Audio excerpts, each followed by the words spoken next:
তো সবাইকেই নমস্কার, আমার নাম সুব্রনীল ভট্টাচার্য। তো আজ আমাদের সাথে সে টিঙ্কু দাদা। তো দাদা, আমি বলে দেন আপনি কী কী অ্যাচিভ করছেন, এটা একটু বলে দেন।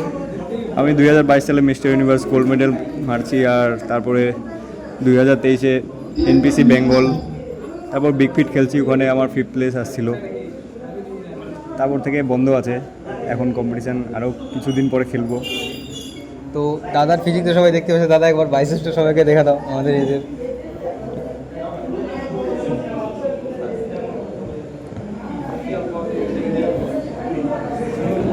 ইন্ডিয়ান জেনেটিক্স নাকি? তো দাদা, আমি এখন বলতে চাচ্ছি যে একটা আজকাল দিনে সবার দরকার হয়ে গেছে যেরকম প্রোটিন। এখন আমাদের এখানের মধ্যে লোকালের মধ্যে আর কি দেখতে পাচ্ছি যেটা বাচ্চারা ভাবে যে জিমে আসলেই প্রোটিন ক্রেটিন সাপ্লিমেন্টের দরকার আছে। তো ফার্স্ট যারা নিউ জিম রেটস ওরা আছে, তুমি ওদের জন্য কি বলতে চাও, মানে ওদের কি নিলে আর কি ভালো হবে ফার্স্ট আর কি? দেখো, জিমে জয়েন করলে যে প্রোটিন খেতেই হবে ওটা না। তোমাদের ফার্স্টে জিম ভালো করে করতে হবে, স্টার্ট করতে হবে। তোমরা যখন রেগুলার হয়ে যাবা তখন তোমাদের ডায়েটটা ঠিক করতে হবে। ন্যাচারাল ডায়েটেই সবচেয়ে ভালো বডি হয়। প্রোটিন তো আমাদের পরে আসে, প্রোটিন আমাদের জিমের পরে একবারই দরকার হয়, কারণ আমাদের জিমের পরে মাসেল ফাইবারগুলো সব ড্যামেজ হয়ে যায়, তার জন্য রিকভারের জন্য প্রোটিন দরকার হয়। আর এমনি তোমরা যে জিমে এসে প্রোটিন এগুলো শুরু করে দাও, ওটা ঠিক না। কারণ তোমাদের যদি ন্যাচারাল ডায়েট ঠিক না থাকে, তোমার ওইগুলো কিছু কাজে দিবে না। তো মেন আপনার মতে সব কিছু আমাদের ডিপেন্ড করে ডায়েটের উপর। হ্যাঁ, ডায়েটটা মেন থাকে। এখন যদি কোনো ছেলে এদিকে জিমও করতেছে, এদিকে ডায়েটও ওদের ঠিক আছে, বাট ছেলেটা ফাস্ট ফুডের দিকে ইন্টারেস্টেড, তো ওইটার বিষয়ে কি বলতে চাও তুমি? আজকাল দেখাই যায় আর কি ফাস্ট ফুড বেশি খেলে তোমাদের মেটাবলিজম লো হয়ে যাবে, তার ফলে বডি অত গ্রো করবে না। তোমরা ফাস্ট ফুড যত কম খাওয়া অত ভালো হবে, কারণ ফাস্ট ফুডে তোমাদের ফ্যাটস অনেক থাকে। ফ্যাটস যত বেশি খাওয়া তত তোমাদের মাসেল গ্রো কম হবে আর ফ্যাট বেশি হবে। তার জন্য তোমাদের হেলদি ফ্যাট খাওয়া দরকার। হেলদি ফ্যাট মানে তোমাদের আলমন্ড বা পিনাট বাটার এগুলো খাওয়া দরকার, তাহলে তোমাদের মাসেলটাতে বেশি কাজ করবে। আর তোমাদের ডিম, চিকেন, তারপরে ফিশ, তারপরে স্প্রাউট, কিডনি বিনস, এগুলোতে পনির আছে, এগুলো খেয়ে তোমাদের বডি বানাতে হবে। এগুলো তোমাদের বাড়ির খাবার যত ভালো খাওয়া অত ভালো বডি হবে। তো আজকাল তো আমাদের জিম সাপ্লিমেন্ট নিয়ে অনেক রকমের মিথ থাকে। হ্যাঁ, যে সবচেয়ে বড় মিথ হলো আমাদের যে ক্রেটিন নিলে কিডনি খারাপ হবেই হবে, এটা একটা সবচেয়ে বড় মিথ। ও কারেন্ট একটু গেল গা, আলাদা রকমের ডিস্টেন্স, এটা জন্য সবাইকে সরি, ঠিক আছে, আলাদা ডিস্টেন্স। তো ক্রেটিনের বিষয়ে কি বলতে চাও, মানে ওই মিথটা কি ঠিক, আদৌ ঠিক, বা এটা সবার ক্ষেত্রে হয় না এরকম কিছু? এখন ক্রিয়েটিন তুমি যদি রেগুলার 3-4 বছর খেতে থাকো, তখন তোমার কিডনিতে এফেক্ট করবে। যদি তুমি জল ঠিক মতো না খাও, কারণ ক্রিয়েটিন যত খাওয়া তোমাকে জলও অত খেতে হবে, তাহলে তোমার বডিতে কাজ করবে। কারণ ক্রিয়েটিনের কাজই হচ্ছে বডিতে ওয়াটার হোল্ড করা। আর তুমি যদি ক্রিয়েটিন খাচ্ছ, এদিকে জলও খাচ্ছ না, তাহলে তোমার কিছু কাজে দেবে না, সব কিডনিতে এফেক্ট করবে। তার জন্য ক্রিয়েটিন তোমাদের খাও গ্যাপ করো, এরকম খাওয়া দরকার। আর জলটা ঠিক মাত্রায় খেতে হবে।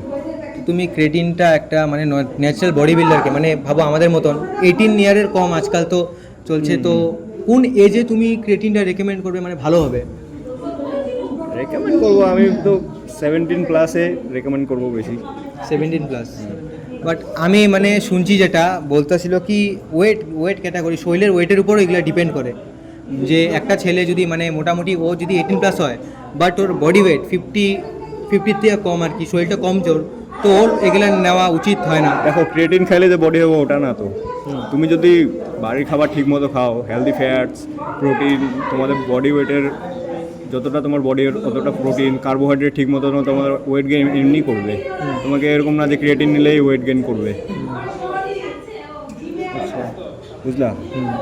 আর ছেলেরা ভাবে যে শুধু ক্রিয়েটিন খাবো বডি ওয়েট বেড়ে যাবে, হয়ে গেল। ক্রিয়েটিন যতদিন খাওয়া ততদিন বডি ওয়াটার হোল্ড করে থাকবে, বডি ওয়েট এমনি স্ট্রেংথ বেশি থাকবে, বডি বেশি লাগবে। যখনই তুমি ছাড়বা ক্রিয়েটিনটা, তখনই তুমি 1 মাসের মধ্যে তোমার বডি আবার শুরু হয়ে যাবে, স্ট্রেংথ কমে যাবে।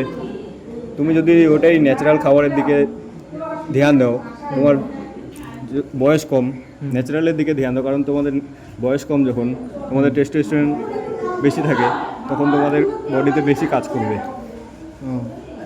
আর যেটা ওভার ট্রেন, আমরা প্রথম অনেকেই জিমে এসে কী করি, শরীরটাকে ওভার ট্রেন করি, জোশে আমরা মানে ঠিক টেকনিক জানি না, তো লেট পুল ডাউনের বেশি সেট পুশ আপ ওরকম মারলাম না, ওয়ার্ম আপসে ঠিক করে মারলাম না, যে কোনো দেখো এক্সারসাইজ বেশি করলাম। জিম তোমাদের 1 ঘন্টা 20 মিনিট করলে ইনাফ, 1 ঘন্টা থেকে 1 ঘন্টা 20 মিনিট করলে ইনাফ। হুম তোমাদের বডি অতটাই নিবে। তারপর যতটা তুমি জিম করবা, এক্সারসাইজ করবা, তখন কিছু কাজের দিবে না, উল্টা মাসেল লস হয়ে যাবে তোমাদের। কারণ তোমরা এদিকে জিম ওভার ট্রেনিং করবা, ওভার তো খাবা না না, হ্যাঁ হ্যাঁ, ওর ট্রেনিংটা হয়েছে। তোমার মাসেলগুলো কোথা থেকে গ্রো করবে? তো ওভার ট্রেন একটা মানে একটা মানে যে কোনো এক্সারসাইজে তুমি কয়টা রেপিটেশন মানে বলবা যে ঠিক আছে এতগুলো সেট আর এতগুলো রেপিটেশন? একটা এক্সারসাইজে 3 থেকে 4 সেট, 12 থেকে 15 রেপিটেশন। আর ফেলিয়ার অবধি নিয়ে যেতে লাগবে, এটা তো কোনো কথা না। ফেলিয়ার অবধি তোমার যেমন 4 সেট মারলা, লাস্ট সেটে ট্রাই করলা, লাস্ট 2 সেটে ফেলিয়ার, হুম। ওটাই। আর আরেকটা জিনিস যেরকম আমরা কি করি, তুমি এমন ওয়েট নিবা যাতে তোমার 12টা 15টা মারতে তোমার হয়ে যায়, ওর থেকে আর বেশি হবে না, ওই হিসাবে ওয়েট নিতে হবে। এখন তুমি হালকা ওয়েটে ফেলিয়ার অবধি মারবা, ওটা কোনো ব্যাপার না। আর আমাদের কি হয়, আমরা যখন ওয়েট ট্রেন করি প্রথমে 5 কেজি, তারপরে 7.5 কেজি, তারপরে 10 কেজি। এই টেকনিকটা ঠিক, মানে যেখানে শুনে গেছি অনেক বড় বড় ফিটনেস ইনফ্লুয়েন্সাররা বলছে। টেকনিকটা হচ্ছে কি বলো তো, তুমি 5 কিলো দিয়ে মারছো, তোমার ওখানে 30টা চলে যাবে, তুমি ওখানে 15টা রেখে দিলে, তুমি 5 কিলো কেন নিবা? তোমার তো ওয়ার্ম আপ হয়ে গেছে অলরেডি। অন্য এক্সারসাইজে তুমি যখন এক্সারসাইজ শুরু করলে তখন তো তোমার ওয়ার্ম আপ হয়ে গেল, তখন তুমি অন্য এক্সারসাইজে তুমি এমন ওয়েট নেও যাতে তোমার 15টা যায় ম্যাক্সিমাম, ওর চেয়ে বেশি তুমি মারতে পারবো না, ওই হিসাবে ওয়েট নাও। এরকম না যে তুমি 2.5 কিলো দিয়ে স্টার্ট করলা, 15টা মারলা, তোমার ওখানে 30টা 40টা মারা যাবে। Thank you. আর তোমার ইনস্টাগ্রাম অ্যাকাউন্টটা বলে দিলে সবাই ফলো করতে পারে। আমার ইনস্টাগ্রাম অ্যাকাউন্ট হলো ফিটনেস ফ্রিক রয়, ফলো করো সবাই। সবাই ফলো করবা, ঠিক আছে? এমনি সাপোর্ট করতে থাকবো, নতুন নতুন ভিডিও নিয়ে আসবো। সবাইকে ধন্যবাদ, থ্যাংক ইউ দাদা। থ্যাংক ইউ, ধন্যবাদ অনেক অনেক।